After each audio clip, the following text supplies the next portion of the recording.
एक लड़की जब ससुराल जाती है तो एक घटना घटती है।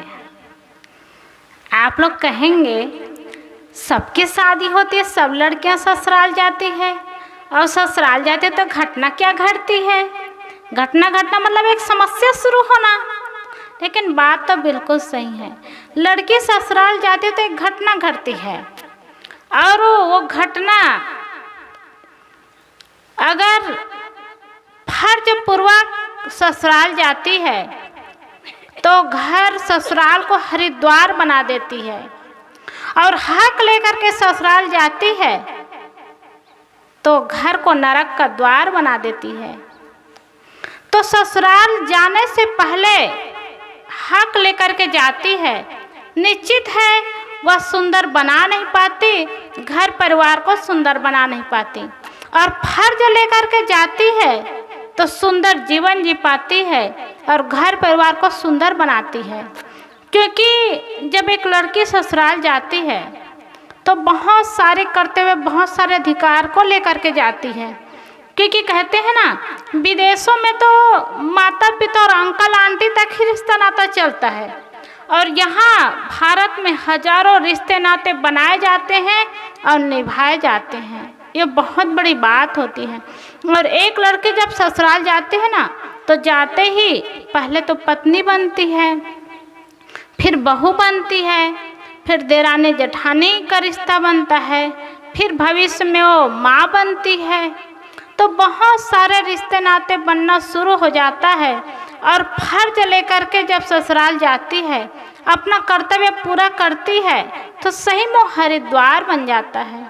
एक बहू बन कर के जाती है तो निश्चित है वो घर को स्वर्ग बनाने के लिए और कर्तव्य निभाने के लिए आगे बढ़ती है और काम करती है, तो हर जगह वो आगे होती जाती है और आगे बढ़ती जाती है। क्योंकि कहते हैं ना, हजार फूल कम है एक माला बनाने के लिए। एक माला बनाते हैं तो कितना फूल इकट्ठा करते हैं। हजार दीपक चाहिए एक आरती सजाने के लिए, हजार बूंद चाहिए एक समुद्र बनाने के लिए, परंतु एक अकेली स्त्री काफी है घर को स्वर्ग बनाने के लिए। घर स्वर्ग बनता है ना तो एक अकेली स्त्री और समझदार और संस्कारित स्त्री काफी हो जाती है, उसके माध्यम से घर स्वर्ग बन जाता है। देवियों की बहुत बड़ी जिम्मेदारी होती है, खुद शिक्षित हो, संस्कारी हो और बच्चे को शिक्षित करे, संस्कार दे, तो इन्हीं माताओं से जीवन सुंदर और स्वर्ग बन जाता है। तो निश्चित है अगर हक लेकर के जाना शुरू होगा तो नरक का द्वार बन जाता है, और फर्ज लेकर के जाना वो हरिद्वार बन जाता है। हरिद्वार नाम सुनते ही हरिद्वार प्रदेश की याद आती है, लेकिन सबका घर हरिद्वार है। हरिद्वार मतलब हरि का दरवाज़ा, हरि जहाँ रहते हैं, भगवान जहाँ रहते हैं वहाँ दरवाज़ा बन जाता है। सबके घर में देवी देवता का वास होता है, और देवी देवता का सम्मान करने के लिए घर में रहने वाली देवी वैसे ही सम्मान करना शुरू कर दे तो निश्चित है जीवन सुंदर बन जाता है और सुखमय बन जाता है। आज इसी की तो ज़रूरत है, इसी की आवश्यकता है। घर में देखो तो पति पत्नी में बात व्यवहार नहीं, सास बहू में बात व्यवहार नहीं, माता पिता के साथ बात व्यवहार नहीं, जीवन कितना नरक का द्वार बन जाता है, दुखमय बन जाता है। हर व्यक्ति को सुख की अपेक्षा होती है, हर व्यक्ति सुख चाहते हैं, और सुख कहाँ से मिलेगा? कहीं हरिद्वार, काशी, कैलाश, काबा से मिलेगा? कहीं बाहर नहीं मिलता।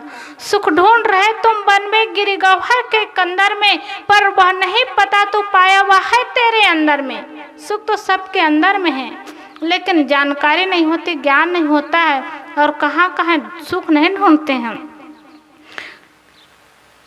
सुख ढूंढ रहे तुम वन में गिरी गौहर के कंदर में, पर नहीं पता तो पाया वह है तेरे अंदर में। तेरे ही अंतस्थल में सुख सागर लहराता है, पर तू विपन्न होकर के दर दर ठोकर खाता है। घर में, वन में, मंदिर में, चौराहों बाजारों में, सेठों के गोदामों में, निप के कोषागारों में, पूरब में व पश्चिम में, नभ के तारों तारों में, सुख शांति नहीं पाओगे मंदिर ठाकुर द्वारों में। पूज्य गुरुदेव श्री अभिलाष साहब जी ने कहा है, सुख के लिए बाहर कहीं भी जाए, दर दर ठोकरें खाए, लेकिन कहीं सुख नहीं मिलेगा। सुख तो अपने अंदर है, तो अपने अंदर को हम कैसे जानेंगे? जब मन विषयों से मुड़कर अपने में आ जाएगा, सब चंचलता को तजकर स्थिरता को पाएगा, तब सुख का स्रोत खुलेगा जो है अनंत अपने में। इसको पाकर फिर मन को नहीं होगा दुख सपने में।